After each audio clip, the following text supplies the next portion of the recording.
أعوذ بالله من الشيطان الرجيم بسم الله الرحمن الرحيم رب اشرح لي صدري ويسر لي أمري واحلل عقدة من لساني يفقهوا قولي واجعل لي وزيرا من أهلي رب زدني علما رب زدني علما رب زدني علما آمين بسم الله الرحمن الرحيم اللهم صل على محمد وعلى آل محمد وبارك وسلم آمین بسم اللہ الرحمن الرحیم السلام علیکم ورحمۃ اللہ وبرکاتہ۔ کیسے ہیں جی سب؟ کیسی ہے سردی؟ اب تو کم ہو گئی ہے۔ ابن مسعود رضی اللہ تعالیٰ عنہ کہتے ہیں کہ سردی کا موسم شروع ہو گیا تو عبادت گزاروں کے لیے مبارکباد ہے، کیونکہ جو روزے رکھنا چاہتا ہے اس کے لیے آسانی ہے، دن چھوٹے ہیں، اور جو تہجد گزار بننا چاہتا ہے اس کے لیے خوشخبری ہے کہ راتیں لمبی ہیں، ہے نا؟ تو موسم کا بدلنا یہ تو قانون ہے، فطرت ہے، قانون فطرت ہے۔ ایک جو مومن کی سوچ ہے نا کہ سردی ہے تو میں کس طرح کے کام کر سکتا ہوں کہ میرے لیے اجر میں اضافہ ہو، اور گرمی ہے تو میں اس میں کون سے کام کر سکتا ہوں جو میرے لیے اجر میں اضافے کا باعث بنے، کیونکہ گرمی سردی تو چلتی رہے گی، یا کہ سیزن چینج ہونے والا ہے، ہونے والا ہے، سارا سال بہار آنے والی ہے؟ نہیں آنی نا، موسم تو ایسے ہی رہنے ہیں۔ اور اللہ بھی یہی کہتے ہیں، یا حسرت علی العباد، حسرت ہے بندوں پر، کاش کچھ کر لیتے۔ تو سوائے آپ لوگوں کی سستی کے، اگر آپ اپنے آپ کو امپارشل ہو کر دیکھیں تو آپ سب کے رستے میں رکاوٹ آپ کے نفس، آپ کی اپنی سستیاں ہیں، آپ کی آرام طلبی ہے۔ آپ لوگوں کے راستے میں کوئی رکاوٹ نہیں ہے، نہ ہمارے ملک میں کوئی رکاوٹ ہے کام دین کا کرنے پر، چلنے پر دین میں، نہ ہی خاندانوں میں کوئی حقیقی رکاوٹ ہے۔ ٹھیک ہے، کبھی کبھار کوئی چھوٹا موٹا مسئلہ پیدا ہو جاتا ہے، کبھی میاں اکڑ جاتے ہیں یا کچھ ہو جاتا ہے، لیکن وہ بہت ریئر ہے۔ 99% ہم اپنی مرضی کی زندگی جی رہی ہیں۔ تو اپنے ساتھ وفادار ہو جائیں۔ تو اقبال کہتے ہیں نا، اپنے من میں ڈوب کر پا جا سراغ زندگی، تو اگر میرا نہیں بنتا نہ بن، اپنا تو بن۔ پانی پانی کر گئی مجھ کو قلندر کی یہ بات، تو جھکا جب غیر کے آگے، نہ من تیرا نہ تن۔ تو آپ میرے نہ بنے، اپنے تو بنے بھائی، اپنے آپ کو تو جہنم سے بچائیں، اپنے آپ کی بلندی درجات کی کوشش تو کیجیے۔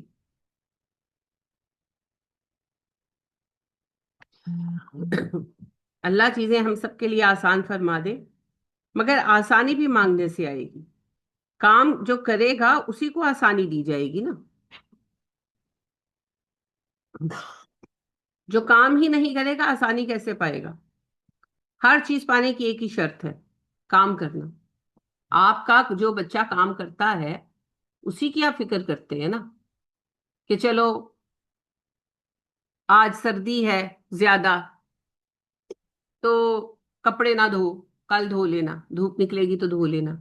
جس نے کام ہی نہیں کرنا، جس نے کبھی ہاتھ ہی نہیں لگانا، اس کے لیے آپ نے کیا سوچنا؟ سوچیں گے نہیں؟ سوچیں گے؟ تو اللہ بھی اسی کو آسانیاں دیتے ہیں جو کام کرنے کے لیے نکلتا ہے۔ تو جو گھر میں بیٹھا ہوا ہے تو اللہ کیا پلان کریں بھائی اس کے لیے؟ تو بدلے خود کو، خود کو بدلے۔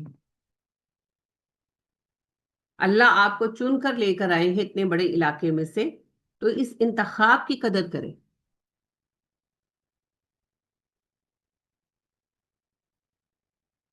اپنے آپ پر محنت کریں، دلچسپی لیں کام کے اندر۔ آپ خود نہیں آئے، اللہ لے کر آئے ہیں۔ تو جب اللہ نے آپ کو چنا ہے تو اس چناؤ کی قدر کریں، سب کے سب، آل آف یو۔ بہت ہلکا لیتے ہیں آپ قرآن کو، بہت ہلکا لیتے ہیں، اور بہت افسوس ہوتا ہے مجھے۔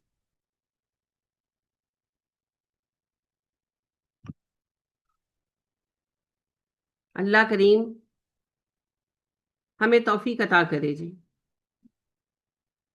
آمین سما آمین. رجب پوچھ رہی ہوں. معراج شریف. رجب کو معراج کا مہینہ کہتے ہیں نا. کون سی رات ہوتی ہے آپ بتائیں؟ معراج شریف کس رات کو مناتے ہیں؟ ڈیٹ بتائیں ڈیٹ.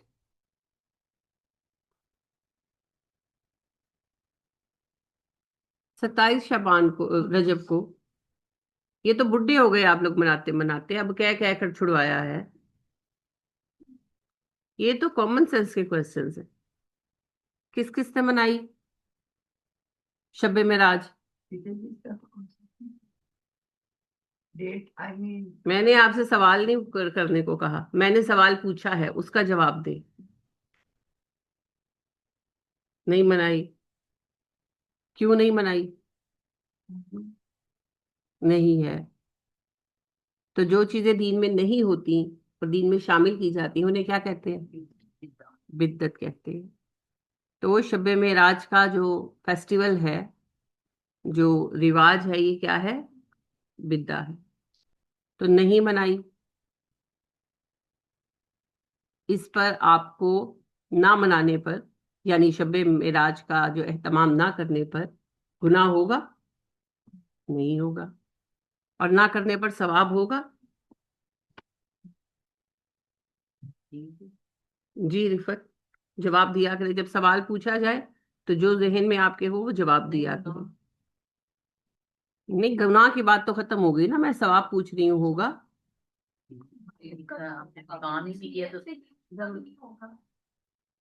چیزوں کو مکس نہ کیا کریں. میں نے پہلا سوال یہ پوچھا کہ آپ نے نہیں اہتمام کیا شب معراج کا، اس رات آپ نے کچھ نہیں کیا، بدعت کوئی عبادت نہیں کی، جو رواج بنا ہوا اسے فالو نہیں کیا، تو اس پر آپ کو گناہ ہوگا؟ نہیں. دوسرا سوال پوچھا میں نے کہ آپ نے اس رات نہیں کوئی اہتمام کیا، کسی طرح کا فیسٹیول نہیں آپ نے منایا، کیا آپ کو اس پر ثواب ہوگا؟ جو سوال ہو اس کا سیدھا جواب دیا کریں، گھما کر دائیں بائیں مت جایا کریں. ہاں جی، اب بتائیں آپ. جی کیوں؟ آپ تو سو ہی رہی، کیوں ہوگا؟ ہاں ہاں جواب دیں. اگر آپ کے ذہن میں کوئی بات ہے تو اسے ثابت کریں.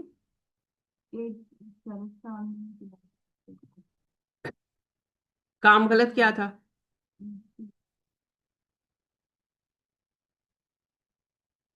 تو روزہ رکھنا غلط کام ہے؟ ہاں،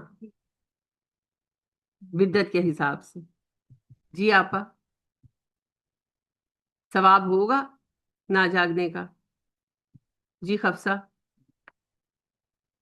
ہاں کہ نہیں؟ جی اور نہیں یہ نہیں کریں، ایک جواب دیں. اچھا جی.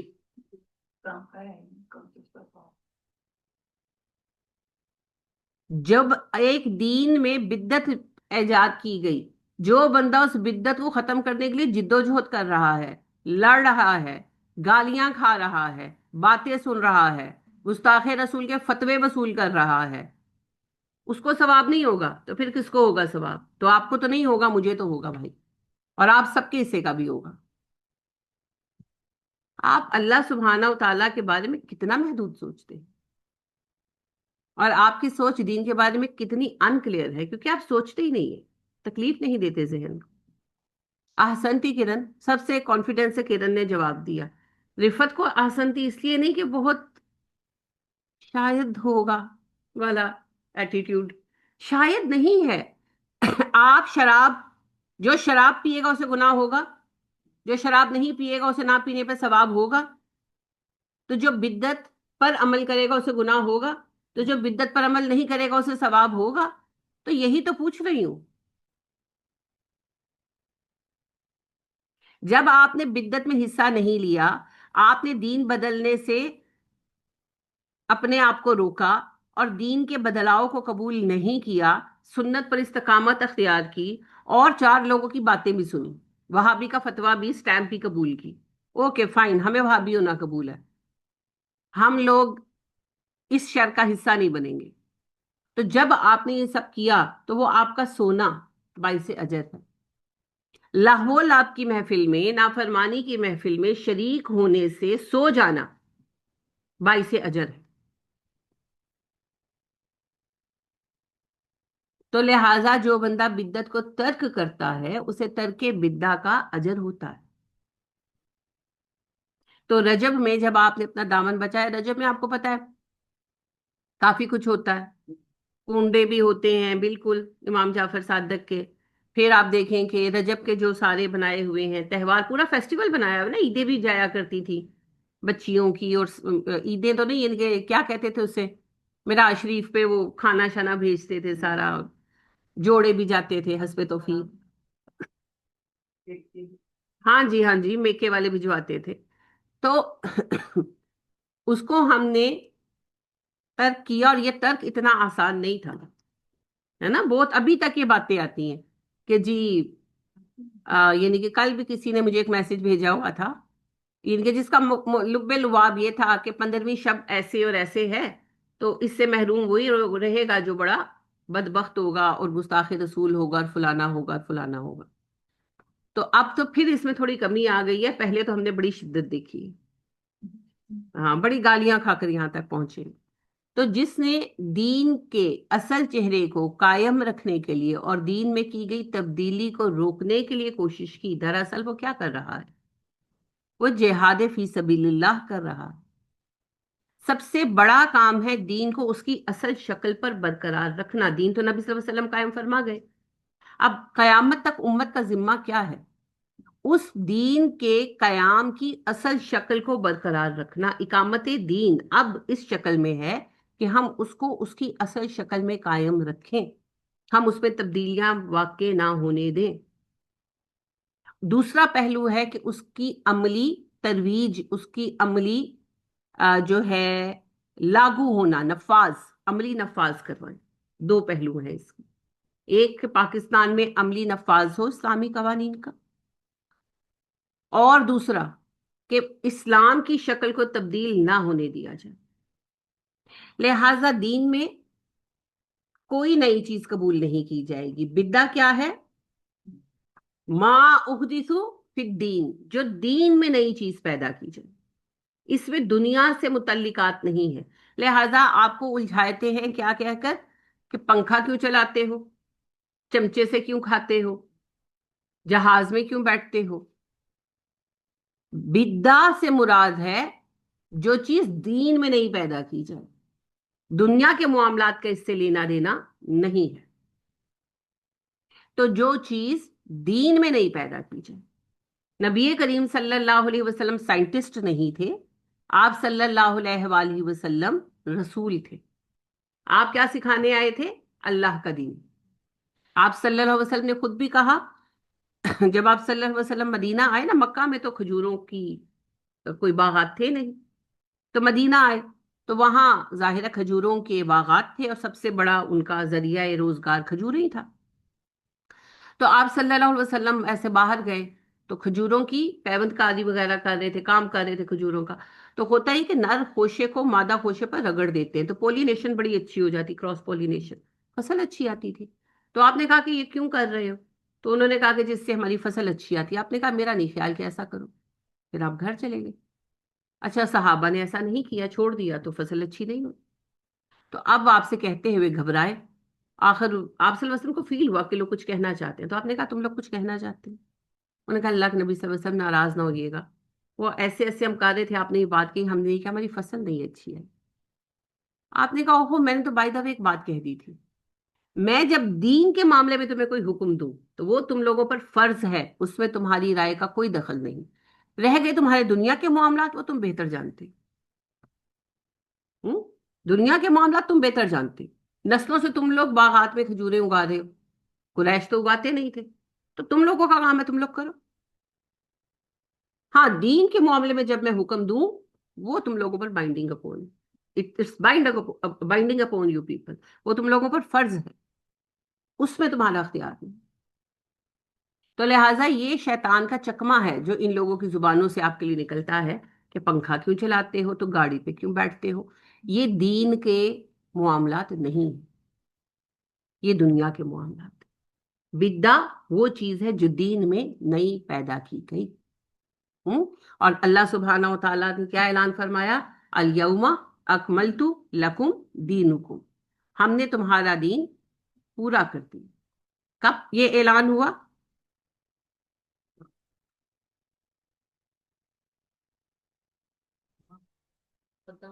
جمعۃ الوداع نہیں جناب، حجۃ الوداع، حجۃ الوداع۔ نبی صلی اللہ علیہ وسلم جب حج کے لیے تشریف لے گئے اور آپ عرفہ کے میدان میں تھے تو یہ آیت اتری، یہ آخری وحی تھی جی۔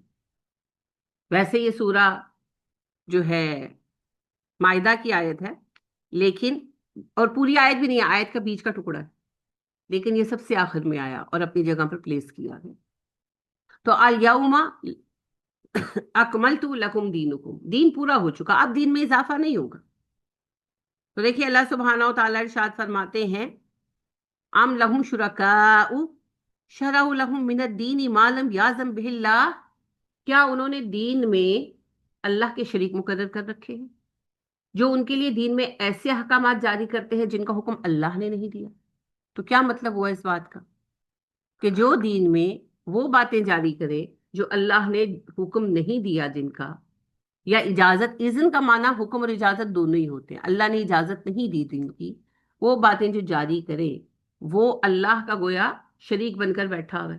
کیونکہ دیکھیں دین جاری کرنا صرف اللہ کا حق ہے، نبی کا بھی نہیں۔ نبی اللہ کے بتانے سے ہمیں بتاتے ہیں، خود سے نہیں بتاتے۔ لہٰذا آپ دیکھیے کہ نبی کریم صلی اللہ علیہ وسلم کے پاس جب زہار کا معاملہ لے کر خاتون آئی کہ ان کے شوہر نے زہار کر لیا تھا،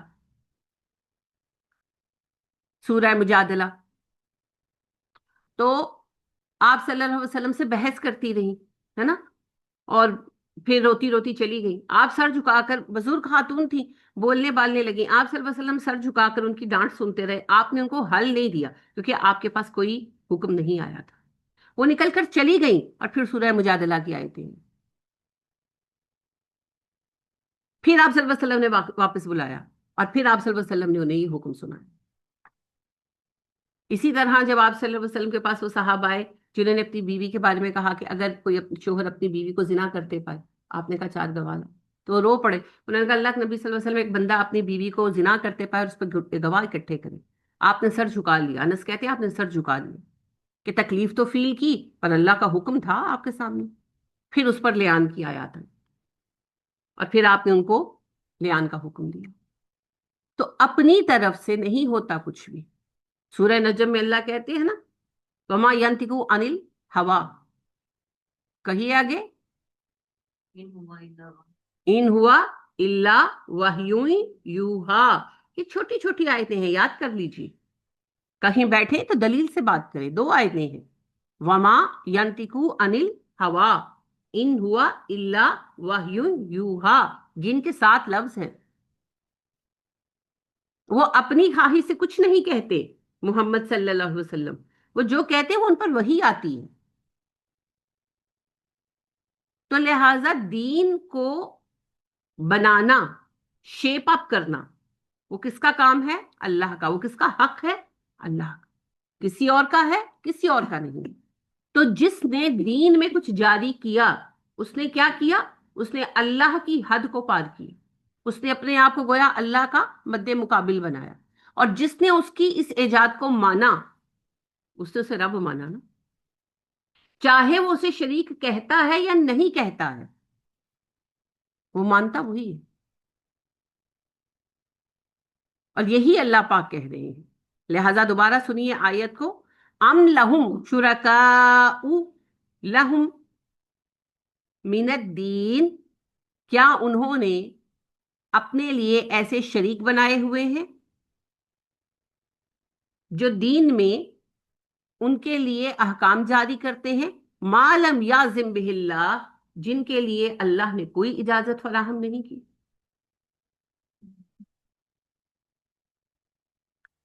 نہیں جی، تو یاد رکھنے کی بات کیا ہے پھر کہ دین کا جاری کرنا کس کا اختیار ہے؟ اللہ، اور اس کا نفاذ کس کا کام ہے؟ نبی کا۔ پھر اس کے بعد نفاذ کی ذمہ داری امت پر آ جاتی ہے، مگر دین میں ہم کچھ جاری نہیں کر سکتے، ٹھیک ہے؟ لہذا نبی کو کیا کہتے ہیں؟ شارع، شین الف شاہ، را اور عین، شارع۔ تو شارع کا مطلب کیا ہوتا ہے؟ تشریح کر دینے والا، وضاحت کرنے والا، احکام کی وضاحت کرنے والا۔ اور دین کے احکام دینے والا کون ہے؟ اللہ۔ تو اللہ نبی کو بتاتے ہیں، نبی امت کو بتاتے ہیں۔ نمازیں کس نے مقرر کی؟ اس کی رکعتیں کس نے بتائیں؟ اللہ نے۔ اس میں کب کیا پڑھنا ہے، کہاں قیام کرنا ہے، کہاں سجود کرنا ہے، کس نے بتایا؟ اللہ نے۔ روزے کس مہینے کے فرض ہوں گے، کتنے ہوں گے، کب سے کب تک چلے گا، کس نے بتایا؟ اللہ نے۔ زکوٰۃ کتنی ہوگی، ہر حکم کی تفصیل اللہ نے دی نا۔ نبی اکرم صلی اللہ علیہ وسلم نے دین کو واضح فرمایا ہم پر، اور اللہ نے کہا بھی ہم نے تمہارے درمیان نبی بھیجا جو تم پر واضح کر دے جو ہم اس پر نازل کر رہے ہیں، جو وہی اس پر نازل ہو رہی ہے وہ واضح کر دے۔ تو انبیاء کرام علیہ السلام اللہ کے احکامات کو ہم تک پہنچاتے اور ہمیں سمجھاتے ہیں۔ باقی کسی کا اختیار نہیں ہے کہ وہ انسانوں کے لیے کوئی عبادت کے طریقے مقرر کرے۔ تو اب تو اس کا ہر راستہ بند ہو چکا۔ آج نیکی کیا ہے؟ جو قرآن و سنت سے ثابت ہے۔ تین چیزیں ہمیشہ ٹٹوری ہیں: قرآن، سنت، تعامل صحابہ۔ سنت کا ہی دوسرا نام تعامل صحابہ ہے۔ تعامل صحابہ کا مطلب ہے صحابہ کا طریقہ۔ تو صحابہ نے طریقہ زندگی اور طریقہ عبادت کس سے سیکھا؟ نبی کریم صلی اللہ علیہ وسلم سے۔ اللہ سے نبی صلی اللہ علیہ وسلم نے سیکھا۔ ہاں، اللہ سے رابطہ نبی صلی اللہ علیہ وسلم کا تھا، جبرائیل نبی کے پاس آتے تھے۔ تو اللہ سے سیکھا نبی کریم صلی اللہ علیہ وسلم نے، اور پھر نبی کریم صلی اللہ علیہ وسلم نے جماعت صحابہ کو سکھایا۔ تو صحابہ کے بارے میں ہمارا عقیدہ ہے اہل سنت والجماعت سب کا، الصحابہ کلہم عدول، سارے صحابہ عادل ہیں۔ نبی صلی اللہ علیہ وسلم کو لے کر صحابہ جھوٹ نہیں بولیں گے، یہ ہم مانتے ہیں۔ لہٰذا وہ صحابہ جن سے کچھ سیاسی معاملات میں اختلاف بھی ہمارے رہے، جیسے عمر بن العاص رضی اللہ تعالیٰ عنہ ہیں، امیر معاویہ ہیں رضی اللہ تعالیٰ عنہ، حضرت شعبہ رضی اللہ تعالیٰ عنہ ہے، یہ حضرت علی کے اگینسٹ میں جمع ہو گئے تھے نا۔ انہوں نے ایک سیاسی محاذ آرائی شروع کر لی تھی، اور یہ ان کی ایک خطا تھی، لیکن اس کے باوجود حدیثیں ہم ان کی قبول کرتے ہیں۔ کیوں؟ کہ نبی صلی اللہ علیہ وسلم کو لے کر وہ جھوٹ نہیں بولیں گے۔ لہٰذا ہم حضرت معاویہ رضی اللہ تعالیٰ عنہ کی صحیح حدیث بھی لیتے، ہم لیتے ہیں، مراد اہل سنت لیتے ہیں۔ صحابہ نبی صلی اللہ علیہ وسلم کے بارے میں جھوٹ نہیں بولیں گے، باقی انسان ہے، خطا کر سکتے ہیں، وہ ایک الگ معاملہ ہے۔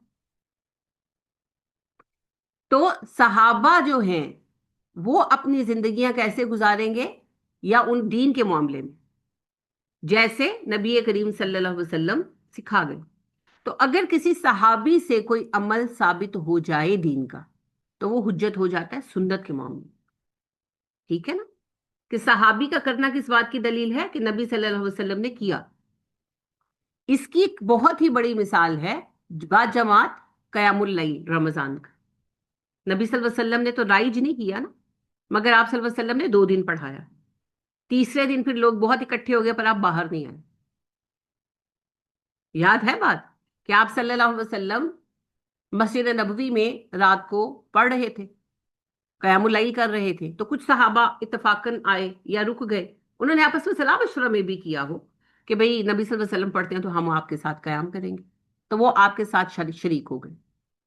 آپ نے منع نہیں کیا، چند ایک لوگ تھے، صبح یہ بات پتا چلی کہ بھئی فلاں فلاں نے نبی صلی اللہ علیہ وسلم کے ساتھ رات کو قیام اللیل کیا، اگلے دن 25-30 لوگ جمع ہو گئے، آپ نے منع نہیں کیا۔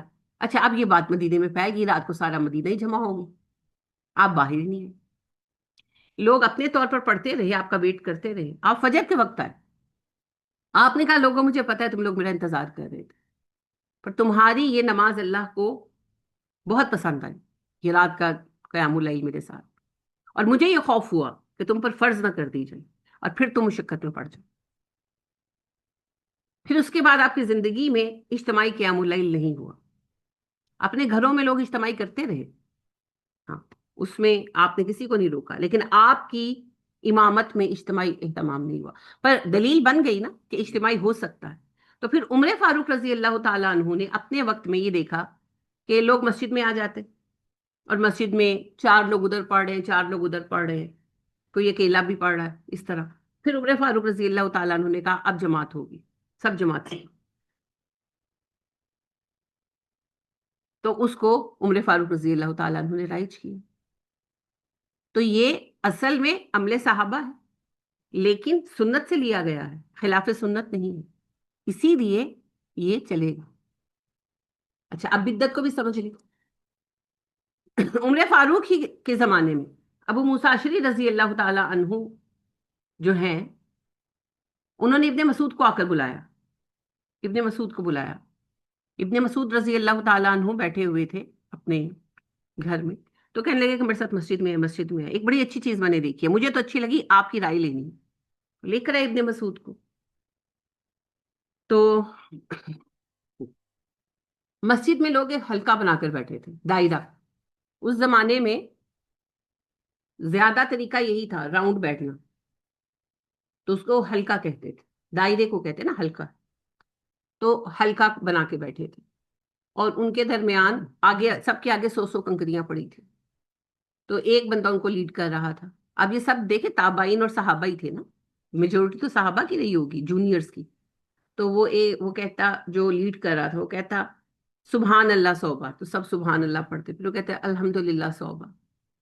پھر لا الہ الا اللہ اذکار کر رہے تھے. تو ابن مسعود غصے میں آ گئے، انہوں نے کہا کہ اللہ کی قسم، ابھی تو نبی صلی اللہ علیہ وسلم کے استعمال کے برتن نہیں ٹوٹے، ابھی تو آپ صلی اللہ علیہ وسلم کے کپڑے جو آپ یوز کرتے تھے موجود ہیں، ابھی تو تمہارے درمیان ہم صحابہ رسول موجود ہیں، اور تم نے دین بدلنا بھی شروع کر دیا. یہ الفاظ ہے ابن مسعود کی رضی اللہ تعالی عنہ. انہوں نے کہا تم نے دین بدلنا بھی شروع کر دیا. وہ بیچارے لڑکے گھبرا گئے، کہنے لگے ابن مسعود ہماری نیت صرف عبادت اور اجر کی تھی. انہوں نے کہا کوئی خیر کا کام نہیں جو نبی صلی اللہ علیہ وسلم ہمیں سکھانا گئے ہوں، کوئی شر کی بات نہیں جس سے آپ ہمیں آگاہ نہ کر گئے ہوں. اپنی سنت سے باہر جا کر خیر کے طریقے تلاش کرو گے. تو کیا انہوں نے بتایا، حالانکہ وہ ذکر کر رہے تھے، لیکن یہ اجتماعی محفلیں بنا کر ذکر کرنا بدعت ہے، یہ بتایا. اور سینئر صحابہ میں سے کسی نے نہیں کہا کہ ابن مسعود نے غلط کہا ہے، اور دوبارہ پھر ایسی محفل ذکر وہاں برپا نہیں ہوئی. اسی طرح حضرت عمر کا ہی دور تھا، تو عبداللہ بن عمر بن العاص جو ہیں، وہ مسجد نبوی میں آئے. تو انہوں نے دیکھا کہ 4-5 لوگ جو ہے نا وہ جماعت سے پڑھ رہے ہیں، کچھ نماز پڑھ رہے ہیں یعنی کہ. تو جب سلام پھیر چکے تو انہوں نے کہا کیا پڑھ رہے ہیں تم لوگ، یہ کون سی جماعت کا وقت ہے؟ انہوں نے کہا جی ہم اشراق کی نماز پڑھ رہے تھے جماعت سے. انہوں نے کہا ہی البدع، یہ تو بدعت ہے، تم کہاں سے گھڑ کے لے آئے ہو؟ ہم نے نہیں دیکھا کہ نبی صلی اللہ علیہ وسلم نے یا صحابہ نے کبھی اشراق کی نماز جماعت سے پڑھی. یہ تو ذاتی ذاتی ہے، تم کہاں سے لے آئے؟ اور صحابہ اتنے اس بات میں فوکسڈ تھے، کنوکشن تھی ان کی، کہ عمر فاروق رضی اللہ تعالیٰ عنہ، ابو بکر رضی اللہ تعالیٰ عنہ کا دور تھا. تو عمر مسجد میں بیٹھے تھے، تو ایک صاحب آئے، باہر سے آئے تھے. تو انہوں نے آ کے تحیت المسجد پڑھے اور سلام پھیرا.